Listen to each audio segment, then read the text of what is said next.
வணக்கம் and welcome to Asia cup review. ஆஷ்னா match பார்த்திருப்பீங்கன்னு நினைக்கிறேன். 57 ரன் தான். என்ன இந்த மாதிரி ஒரு ஸ்டார்ட் எதிர்பார்த்தீங்களா? ஃபர்ஸ்ட் ஆஃப் ஆல் சஞ்சு ஆடுவாருன்னு எதிர்பார்த்தீங்களா? எல்லாருக்கும் சஞ்சு மிடில் ஆர்டர்ல இல்ல. ஆக்சுவலி வந்து என்ன பொறுத்த வரைக்கும் இந்த இந்த இந்த மேட்ச்லயே பிகெஸ்ட் டேக்அவே 2 இருக்கு. ஓகே, ஃபர்ஸ்ட் டேக்அவே என்னன்னா ப்ராஜெக்ட் சஞ்சு சாம்சன். சரியா? 57 all out, Kuldeep Yadav 4 wicket, Varun Chakravarthy wicket, Bumrah wicket, Boult wicket, இதெல்லாம் சொல்லலாம். ஆனா வந்து இதெல்லாம் எதுவுமே பயனில்லாத விஷயம். 2 மேட்டர் தான். ஒன்னு வந்து சஞ்சு சாம்சனோட அந்த ப்ராஜெக்ட் சஞ்சு சாம்சன் அதை நேம் பண்ணுவேன். இது வரைக்கும் எத்தனையோ டீம் மேனேஜ்மெண்ட்ஸ் இருந்திருக்கு. சஞ்சுவும் எத்தனையோ வருஷம் ரன் அடிச்சிருக்கான். இயன் பிஷப்போ எவ்வளோ வாட்டி ஐபிஎல்ல கூவி கூவி சஞ்சு சாம்சன் சஞ்சு சாம்சன் கூவினே இருந்திருக்காரு. யாரும் இந்த அளவுக்கு பேக்கிங் கொடுக்கல. சூரியகுமார் யாதவ் வேற பிரஸ் கான்ஃபரன்ஸ்ல கேட்டாங்க, என்னப்பா சஞ்சு சாம்சன் விளையாடுவாரா அப்படின்னு. அது சூர்யா ஒரு பியூட்டிஃபுல்லா ஒரு பாயிண்ட் சொன்னா. என்ன தெரியுமா சொன்னா? கவலையே படாதீங்க, நான் சஞ்சுவை சூப்பரா பாத்துக்கிறேன் அப்படின்னா. இதுக்கு மேல ஒரு கேப்டன் கோச் அவனை பாத்துக்கவே முடியாது. குட்டி ஸ்டோரி ஒன்னு இன்டர்வியூ பண்ண சஞ்சுவை. அதுல சொன்னா, கௌதம் கம்பீர் சொன்னா, 21 டெக் அடிச்சாலும் 22வது மேட்ச் ஒன்னு ஆட வைப்பேன் அப்படின்னு சொன்னாரு. எனக்கு எங்கேயோ போயிடுச்சு கான்பிடன்ஸ் அப்படின்னா. சோ ஃபைனலி, அதாவது ஒருத்தனுக்கு ஒரு ஃபேமஸ் லைன் இருக்குல்ல, ஆக்சுவலி ராஜாமணி தான் சூப்பரா இருந்திருக்கு இந்த இடத்துல. It force when it Reigns அப்படின்னுவாங்க. அதாவது வந்து மழை சும்மா சாதாரணமா பெய்யாது, நல்லா பெய்யுங்கிற மாதிரி சஞ்சுக்கு ஃபைனலா அவனோட டைம் அந்த பேக்கிங் ஏற்ற மாதிரி கிடைச்சிருக்கு. பட் ஐ ரியலி ஹோப் இதை வந்து ஒரு லாங் டேர்மா யூஸ் பண்ணுவாங்க. சஞ்சு சாம்சனை ஒரு மேட்ச் வின்னரா பாக்குறதுனால டீம் இது பண்றாங்க. ரெண்டாவது, இன்னையோட மேட்ச்ல பயங்கர இம்பார்ட்டன்டான ஒரு விஷயம் அண்ட் குரூஷியல் பாயிண்டா நான் பாக்குறது வந்து, நல்ல வேலை இந்தியா டாஸ் வின் பண்ணி போலிங் போட்டாங்க. ஏன்னா முன்னாடி எல்லாம் வந்து நான் ஸ்கூல் மேட்ச், நீயும் ஸ்கூல் கிரிக்கெட் விளையாடி இருப்ப. ஸ்கூல் மேட்ச் என்னன்னா, நீ டிஎன்சி ஸ்கூல் மேட்சஸ்ல பர்ஃபார்ம் பண்றதை வச்சுதான் ஸ்டேட் செலக்ஷன் பண்ணுவாங்க உனக்கு சிட்டிக்கு.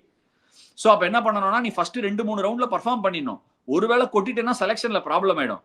அதனால நான் பிஎஸ்பிபிக்கு விளையாடும் போது நான் அப்போ வேண்டினே இருப்பேன், ஏதாவது அஹோபலி மாடன்னு ஒரு ஸ்கூல் டீம் இருக்கு, அது வந்துடணும்டா, அது வந்துடணும் அப்படின்னு. ஏன்னா அவங்க வந்தாங்கன்னா சும்மா அப்படியே போடுவாங்க போலிங், நீ வச்சு தேத்துலாம் ரன்னு. அந்த மாதிரி இன்னைக்கு டாஸ் வின் பண்ணி இந்தாடா மாட்டினாண்டா யூஏஇ, இவனை ஒரு தேத்துறான். தேத்தாம நல்ல வேலை போலிங் போட்டு அவனை டக்குன்னு ஆல் அவுட் ஆகுனாங்க. எனக்கு அது ரொம்ப பிடிச்சிருந்தது நீ மேட்ச்ல. சரியா சொன்னீங்க. அப்ப வேற நீங்க ஓப்பனிங் பேட் வேற வச்சு ரன் இறக்கணும்னு நினைச்சிட்டு இருப்பீங்க. அதே மாதிரிதான் நானும் அப்படிதான் நினைச்சேன். நானும் டாஸ் வின் பண்ணவனே சரி பேட்டிங் வச்சு செய்ய போறாங்க, ஒரு 250 ரன் 300 ரன் அடிக்க ட்ரை பண்ணுவாங்களோ அப்படின்னு நினைச்சேன்.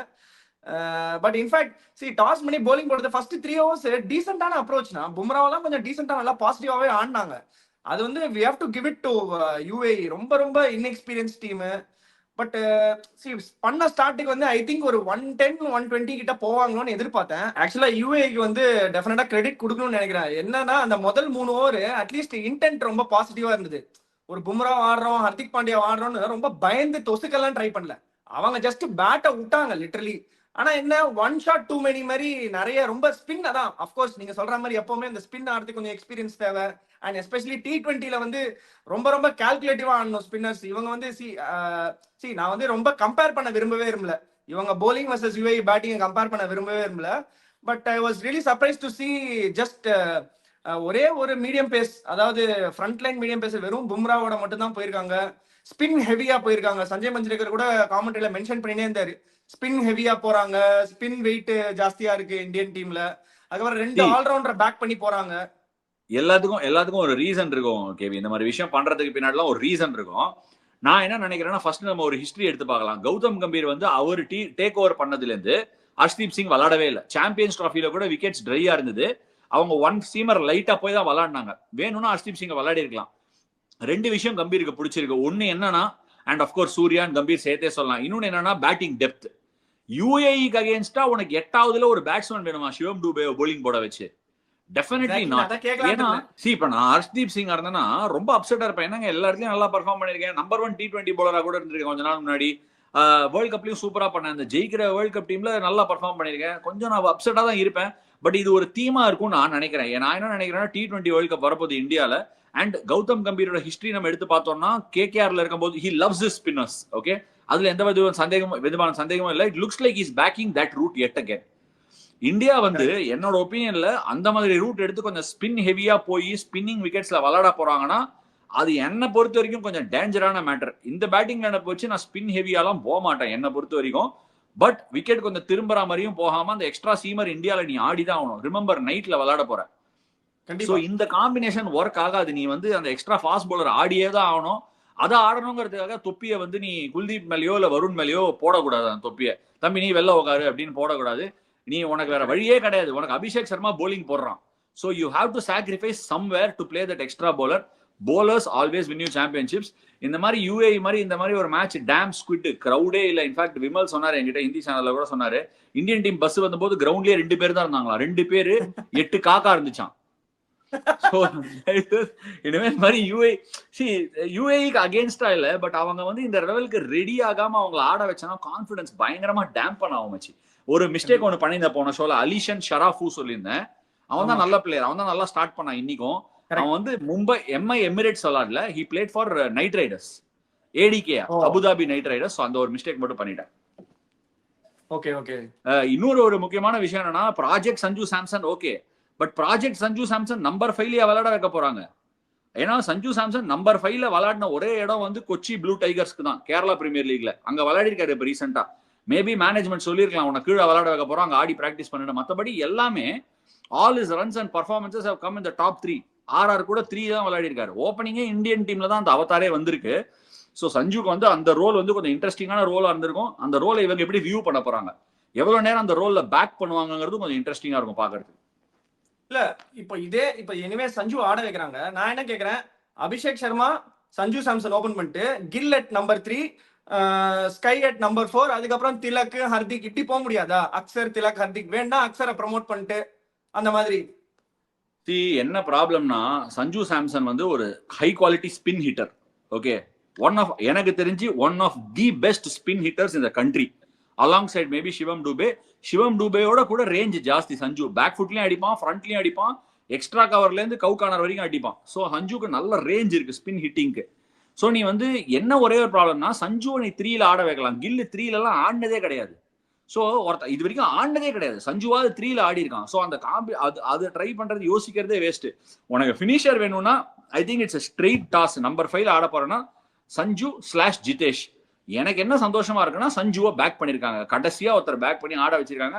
I really hope this goes well for him. My fingers R crossed for him. Super. So and one more thing, நாம நேத்தி வந்து பேசின ஒரு விஷயம் வந்து, நீங்க டெவால் பிரேவிஸ் பத்தி கேட்டீங்க. பார்த்தா வந்து 8 கோடி ரூபாய், அதாவது என்ன 16.5 மில்லியன் ரேண்டா? ஆனா நான் ஆக்ஷனை பார்த்துட்டேன்டா. 2 பேர் போனாங்க நிறைய பைசாக்கு. 3வது பிளேயர் வந்து ஜேஎஸ்கே எடுத்தாங்க 900,000 ரேண்ட்ஸ், ஏதோ சாரி 9 மில்லியன் ரேண்ட்ஸ். இவன் போனது வந்து 16.5 million rands. Markram 14 million rands. Dewald Brevis the highest player in SA20. அதாவது ஒரு மனுஷனுக்கு வந்து எப்படி லைஃப் மாறுதுங்கிறது பாரு. ஒண்ணுமே நடக்கல. போன வருஷம் அன்சோல்ட் அட் தி ஐபிஎல் மச்சி. எப்படி அன்சோல்டு சிஎஸ்கே நடுவுல எடுத்தாங்க, வந்து விளையாடினா. See, of course, ஒரு பிளேயரோட குவாலிட்டின்னு ஒன்று இருக்கு, but look at the perception that's following him. ஒரு பிரான்ச்சைஸிக்கு இந்த மாதிரி விளையாடிருக்க, சிஎஸ்கே மாதிரி ஒரு பிரான்ச்சைஸி பயங்கரமா ஆட்டான், பாகுபலி மாதிரி செலிப்ரேஷன் பண்ணா, அடிச்சான். அந்த அந்த அந்த வே, அந்த ஸ்டாம் இருக்குல்ல, தட் வேவ் இஸ் தேர். அவன் சொன்னான் நான் ஆக்ஷன் விட்டு வெளில வரேன்னு. அவன் பிரெட்டோரியா கேபிட்டல்ஸோட ஹோம் பாய். ஆலோட்டா துண்டா கொண்டு போய் தாதா தூக்குனாரு. $16.5 மில்லியன் 8 கோடி. அதான் நீங்க சொல்ற மாதிரி 9இல் குரு உச்சம் பெற்ற ஒருவன் ஆக்ஷனில் இல்லாமலும் போகலாம், ஆக்ஷன் இருந்தும் எப்படி வேணா போகலாம்ன்ற மாதிரி. ஆக்ஷனில் பைசாவே இல்லை என்றாலும் மொத்த பைசாக்காகவும் போகலாம். அந்த மாதிரி மொத்த ஆக்ஷனோட பைசாவே அவங்க செலவு பண்ணி எடுப்பாங்களா? நேரம் தான்டா, எல்லாமே நேரம் தான். நம்ம அதாவது the kind of hard work we do, எவ்வளவு நம்ம உழைக்கிறோமோ, நான் முன்னாடி சொல்ற மாதிரி தான், நமக்கு காலம் வந்து கொஞ்சம் நேரம் சரியில்லை, காலம் சரியில்லைன்னா அந்த சமயத்துல நம்ம எவ்வளவு உழைக்கிறோமோ, எவ்வளவு சின்சியரா இருக்கோமோ, அது வந்து டைம் டைடு மாறும்போது உனக்கு டபுளா கொடுக்குங்கிறதுக்கு இது ஒரு எக்ஸாம்பிள். எப்பெல்லாம் அவனை பேக் பண்ணாங்க, பேபி ஏபிலாம் எல்லா இடத்துலயும் வச்சுன்னு மடியிலே தூக்கி உட்காத்தி வச்சிருந்தாங்க. ஏய் நீ பேபி ஏபி கிடையாது, வெளியில போய் நில்லு பி அப்படின்னு வெளில நிக்க வச்சாங்க. ரீப்ளேஸ்மெண்ட் பிளேயரா வந்து உச்சம் பெற்றவன் எங்கேயோ போய் ஹையஸ்ட் பெய்டு பிளேயரா போயிருக்கான். So amazing. அந்த பாயிண்ட சரக்கு இருக்கு. So no very very happy for him. ஒரு விஷயத்தை வந்து எதிர்பார்த்து ஒர்க் பண்ணாதரா கேவி. நீ பாட்டு அந்த உழைப்புன்றத போட்டுக்கிட்டே போயிட்டே இரு. அடி மேல அடி வச்சு அடி வச்சு போயிட்டே இரு. அது என்னைக்காவது ஒரு நாள் சுத்தி உங்ககிட்ட திரும்பி வரும். அழகா சொல்லுவீங்க ஒரு வீடியோல வேற, அந்த யூனிவர்ஸ்ன்றது அழகா உங்ககிட்ட கொண்டு வந்து திருப்பி கொடுக்கும் அப்படின்றது. சோ அந்த மாதிரி ஐ திங்க் ஏபி வந்து அவரோட கேம்ல ஒர்க் பண்ணிட்டு அந்த யூனிவர்ஸ் அழகா அவருக்கு ஹெல்ப் பண்ணி கலக்கிட்டு இருக்காரு அவரு. So I think that brings us to the end of the show and I think wrap up பண்ணிடலாம்னா. ரொம்ப டைம் வேஸ்ட் பண்ண இந்த மேட்ச். இந்தியா பாகிஸ்தானும் இந்த மாதிரி மேட்ச் ஆகாம இருக்கிறதுக்கு நான் வந்து எல்லா கிரிக்கெட்டிங் காட்ஸையும் வேண்டிக்கிறேன். இல்ல ரஜினி சொல்ற மாதிரி எல்லாம் இரவுல வேண்டிக்கிறேன், எல்லாரும் வாழ்க்கை வளமுடன் அந்த மாதிரி. இல்ல டெஃபினட்டா எனக்கு தெரிஞ்சு பாகிஸ்தான் கேம் நல்லா இருக்கும்னு நான் நினைக்கிறேன்னா, போன வீடியோல நான் கொஞ்சம் காமெண்ட்ஸ்ல பார்த்தேன், நம்ம வந்து ரொம்ப லைக் இந்தியா ரொம்ப ஓவரா இல்ல நம்ம வீடியோல வந்து இந்தியாவை ரொம்ப சொல்றாங்க. முதல்ல ஃபர்ஸ்ட் என்ன புரிஞ்சுக்கணும்னா, இந்தியாவை ரொம்பலாம் நான் சப்போர்ட் பண்ணல, என்ன இருக்கோ அதை சொல்றேன். நான் என்ன சொல்றேன்னா, மத்த டீம் நல்லா விளையாடி என்ன சர்ப்ரைஸ் பண்ணட்டும் தான் நான் சொல்றேன். நல்ல டோர்னமெண்ட் வேணும்னா மத்த டீம் நல்லா விளையாடணும்ல. நான் யாரையும் அண்டர் எஸ்டிமேட் பண்ணல. ஆனா they'll have to have a very very good day. இந்தியாவோட கிளினிக்கல் பெர்ஃபார்மன்ஸ் பாகிஸ்தான் அடுத்த மேட்ச்ல மேட்ச் பண்ணுவாங்களா? அவங்க மேட்ச் பண்ணி அந்த நல்ல மேட்சா இருந்தா என்னோட ஒரு பெரிய கிரிக்கெட் ஃபேன் ஹாப்பியா இருக்க மாட்டா. அடுத்த மேட்சோட ப்ரிவியூல சந்திப்போம். until then thank you so much for joining us. See you, tada, bye bye.